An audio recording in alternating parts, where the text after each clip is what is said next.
Gracias amigos por seguir con nosotros en Abriendo la Mañana. Ya ha llegado el plato fuerte de este lunes en la entrevista central y es que está con nosotros el general Rolando Rosado Mateo, es jefe de la Dirección Nacional de Control de Drogas y con él hay que hablar muchos temas.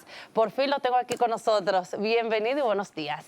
Buenos días, Lorena. Buenos días, Rubén. Buenos días al amable público televidente. Un placer estar aquí. Gracias por la invitación. No, gracias a usted por estar con nosotros, general. Con usted hay que hablar muchos temas ahora mismo a nivel nacional, sobre todo con lo que está ocurriendo en la Policía Nacional. Hemos visto que lamentablemente personas inocentes, ¿verdad?, han perdido la vida en manos de la Policía Nacional. Y según informaciones, en los últimos 5 años, 538 personas han perdido la vida, lo que ha destapado nuevamente el tema de la reforma policial, entre otros temas. Me gustaría saber su opinión con relación a lo que está pasando en el país. Yo sé que usted fue ex director de la Dirección de Control de Drogas, pero de una manera u otra, ¿verdad? Tiene que ver, todas estas instituciones tienen que estar enlazadas. Me gustaría saber su opinión. Mire, la situación que vive el país en estos momentos en materia de seguridad ciudadana no es más que un reflejo de lo que ha acontecido con ese tema cuando se desvirtúan los propósitos para los cuales han sido creadas instituciones y planes como la Policía Nacional, planes como el Plan de Seguridad Democrática, que en su momento dio unos resultados que tal vez usted de alguna manera haya tenido contacto con ellos, tanto Rubén, con relación a lo que es la visión desde el Estado del tratamiento de una afección como es la criminalidad, la delincuencia en sus dos manifestaciones, criminalidad organizada, criminalidad común. De manera que si tomamos un punto de partida, por ejemplo, 2008, para poner un referente, 2008 en que Santo Domingo es encontrada como la ciudad más segura de toda América Latina, y usted la compara con esta ciudad de Santo Domingo en el año 2021 con estos niveles de inseguridad, obviamente usted se ve tentado a preguntarse, bueno, no tentado, compelido a preguntarse qué es lo que ha pasado, cómo es posible que de una ciudad segura hasta esos niveles hayamos llegado a esto que estamos viviendo ahora.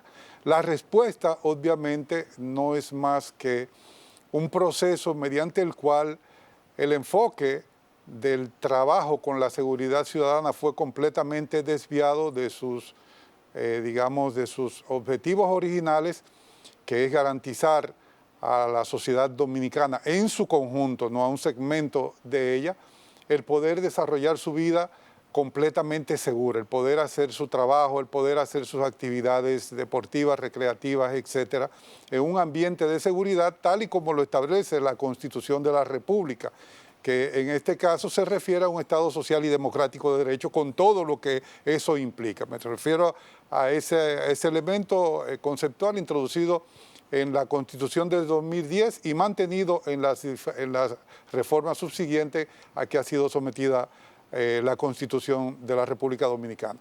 Cuando usted me pregunta, o cuando usted hace su pregunta, Lorena, con mucha razón, porque refleja la inquietud de gran parte de la población dominicana. ¿Qué usted opina si usted es conocedor del tema? Bueno, simplemente se trató de un proceso de reforma que comenzó en el año 1998 de la mano de una empresa conocida como Consulting Group, y un líder gerente de esa empresa, el señor Carlos Gimbernard, que comenzó un programa de reforma de la institución que al cabo de 2 años, en ese periodo, 1998-2000, ya empezaba a dar sus frutos en la transformación interna del enfoque de la seguridad ciudadana, incluyendo el Ministerio de Interior y Policía e incluyendo la propia Policía Nacional y el Estado mismo. Luego, cuando pasa el gobierno de la mano del Partido de la Liberación Dominicana, a la mano del entonces Partido Revolucionario Dominicano y Leonel Fernández a Hipólito Mejía, se produce una transición interesante y un elemento fundamental que es al que siempre hemos hecho alusión: continuidad de Estado. El hecho de que el presidente Hipólito Mejía le haya dado continuidad al proyecto de reforma de la institución que inició Leonel Fernández en el 98 e incluso como consecuencia de la implementación de esa continuidad dentro del Estado, se evacúa en el año 2004, antes de que el presidente Hipólito Mejía entregara la primera magistratura del Estado al expresidente Leonel Fernández, la ley más avanzada que ha tenido la Policía Nacional en toda su historia, 9604, que sirve de plataforma entonces esa legislación para que el presidente Fernández, al entrar en el 2004 a la primera magistratura del Estado, entonces se monta sobre esa ola que ya había comenzado en el 98 y entonces con el plan de seguridad democrática debajo del brazo, porque él no, cuando entró en el 2004 no entró a improvisar en lo que es la seguridad ciudadana, vino con un plan elaborado por Mauricio Bengoechea, que es actualmente asesor del presidente de la República, y Eduardo Gamarra, de la mano ya no de Consulting Group, sino de New Link. Esa empresa que se basó el trabajo que hizo en la formulación del Plan de Seguridad Democrática, un diagnóstico institucional similar al que le acaba de hacer la ONU al presidente Luis Abinader ahora, y de ahí emergieron 16 programas con 32 subprogramas que atacaban la criminalidad, la delincuencia, desde los 3 ámbitos fundamentales que establece Joan Galtung en su célebre teoría sobre el triángulo de la violencia. Una violencia directa, una violencia estructural y una violencia cultural. Ese fue el gran éxito del Plan de Seguridad Democrática, que atacó la criminalidad, la violencia, la inseguridad desde un enfoque genérico y al mismo tiempo específico. Se fue a este matemático y sociólogo noruego que ya había hablado con bastante propiedad y había estudiado el fenómeno. Eso dio como resultado, obviamente, que el primer programa de los 16 del Plan de Seguridad Democrática era nada más y nada menos que la reforma policial. Luego, el segundo, obviamente, tenía que venir de la mano de ese plan, de esa reforma policial. El tercero, el cuarto y el quinto. Usted se va a ese enfoque y usted se da cuenta de que de la mano de lo que fue entonces la designación de gerentes, o sea, oficiales con conocimiento cabal de lo que es la función policial y obviamente la gestión del Ministerio de Interior de ese programa. Dio como resultado eso que en el 2008 se llamó Santo Domingo la ciudad más segura. ¿Por qué llegamos aquí ahora a estos resultados? Porque se abandonó en el 2013 ese programa, lamentablemente por una situación de politización, de pretender sacar réditos políticos sobre la base de un programa. El que entra siempre trae un plan bajo la manga y no le da continuidad. Eso es lo que siempre ha pasado.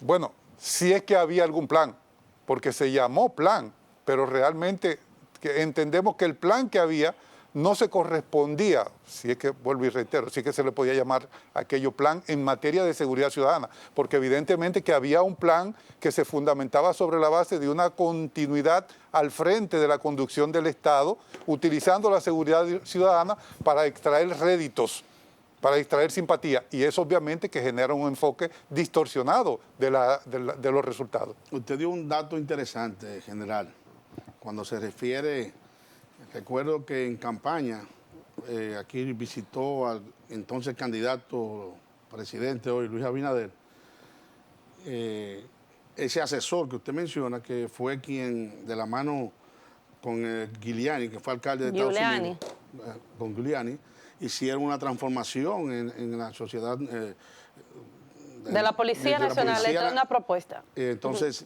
usted lo menciona hace un poco. Esto tiene que ver dentro de las estrategias que vamos entonces caminando bien. Si con la reforma policial se está proponiendo y esta persona que usted menciona está asesorando al hoy entonces presidente. Bueno, realmente no sabemos qué pasó con la asesoría de Giuliani al entonces candidato, hoy presidente de la República, Luis Abinader. No le gusta que le pongan los títulos predecesores, ¿verdad? Sí. De suerte que por alguna razón que nosotros desconocemos, aquella asesoría parece que llegó hasta un fin. Ahora, en la implementación del plan que Giuliani en aquel momento presentó y que en su momento también lo ofreció, el candidato Luis Abinader lo ofreció al gobierno de turno ante la crisis de inseguridad que padecíamos allá 2015, 2016, luego en el 2019-20 también hizo lo mismo, lo ofreció, porque no era una asesoría que venía de ahora, venía de más atrás. No vemos ahora a Rudolph Giuliani en el seguimiento. De hecho, tampoco vemos más que a Mauricio Bengoechea, sí lo estamos mirando ahí. Y nos luce por el hecho de que el presidente haya tenido que acudir a la Organización de las Naciones Unidas para que le haga un diagnóstico que parecería que aquel contrato no tuvo el mejor de los términos, porque si hubiera sido, se hubiera montado sobre aquello que estaba muy bien diseñado, partía también sobre la base de un diagnóstico institucional, y cuando vemos el que le hace ahora la Organización de las Naciones Unidas a la comisión designada por el presidente, que es muy certera, ese diagnóstico institucional que hace la ONU sobre la policía, refleja simple, llana y sencillamente la realidad. Lo único malo, obviamente, es, y por eso estamos viviendo aún la situación que estamos viviendo en términos de inseguridad, que con ese diagnóstico fue que debió entrar el presidente. No hubiéramos perdido un año y tanto en el camino, digámoslo así, buscando soluciones alternas.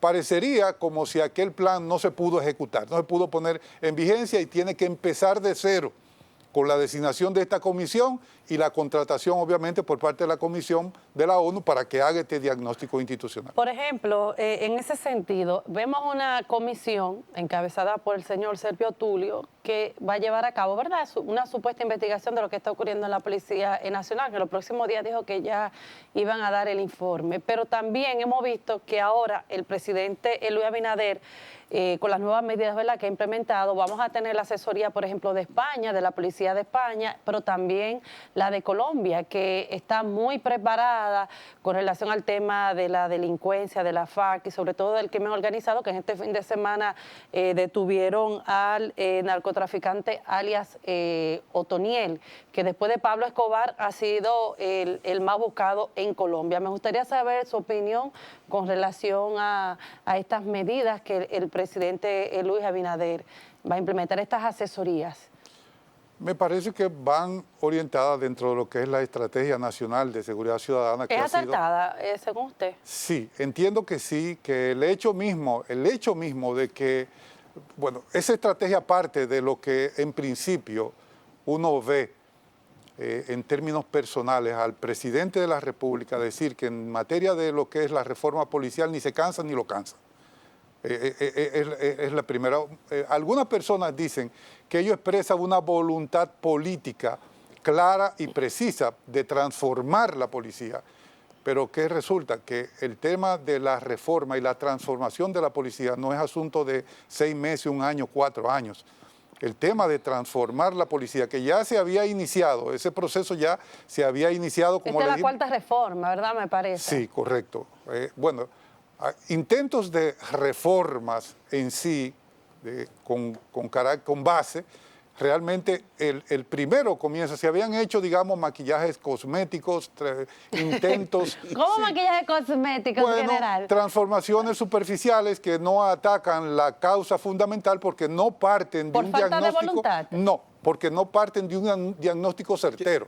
No parten de un diagnóstico certero de la situación, entonces eso hace, obviamente, que a donde usted vaya es como que usted ahorita vaya al cardiólogo y que el cardiólogo empiece a recetarle medicamentos así, sin partir del diagnóstico que le da el laboratorio, que le da cuando él le pone el estetoscopio para medir cómo anda su corazón, etcétera. Se empieza a inventar. A ese término es que nos referimos. En el caso específico del presidente Abinader, obviamente que parte de una estrategia Nacional de Seguridad Ciudadana, que vino de la mano, estoy más que seguro, de la asesoría de Eduardo Gamarra. En este caso, bueno, Gamarra no, Mauricio Bengochea, perdón, hago la aclaración. Y que va orientada, todas esas contrataciones que usted acaba de citar ahí, tanto la de España como la de Colombia, tampoco son nuevas. No son nuevas. Ni siquiera la de España. Bueno, pero hay una esperanza, por lo menos la policía de Colombia es buena. Sí, pero hay que tener mucho cuidado con tratar de extrapolar realidades. No, somos realidades planes diferentes, claro. que pudieran haber funcionado en Colombia, que pudieran haber funcionado en España a la realidad dominicana, porque claro. somos muy dados con eso. La experiencia con ese ordenamiento procesal penal que tenemos ahí es bastante agria, bastante, bastante amargo, como para no saber que esos son errores que no podemos extrapolar de nuevo, que coincidencialmente el protagonista de la implementación de esa extrapolación directa del ordenamiento procesal penal es el mismo que está dirigiendo el proceso ahora de reforma, o sea que hay que tener sumamente cuidado y que hay que tratar, y nosotros desde escenarios como este tratamos de aconsejar, de sugerir para que no se cometan esos mismos errores, porque a nosotros nos pintó una reforma procesal por allá por el 2002-2003, que era la panacea a todos los problemas de inseguridad, a todos los problemas del hacinamiento penitenciario. Y realmente empezó en el 2004 con la implementación del nuevo ordenamiento procesal penal y ha tenido que pasar 17 años para saber que eso es un fiasco. Ya usted sabe. Que 17 años después la población penitenciaria se ha duplicado, casi triplicado, en lugar de reducirse como fue aquella promesa. Y que las ventanas giratorias que tienen los delincuentes en ese ordenamiento procesal no hemos sido capaces ni siquiera de sentarnos con los congresistas, articular un proyecto de reforma o de modificación a ese ordenamiento procesal para cerrarle las puertas a esa puerta giratoria por donde entran al sistema penal los delincuentes y por donde salen con una velocidad pasmosa. No, los congresistas no dicen que si se le quitan las exoneraciones quieren que le aumenten los salarios, pero es otro tema general. Con usted queda mucho tema que tratar, pero vamos a una breve pausa y cuando retornemos vamos a hablar de otros puntos con el general Rosado Mateo. No se muevan.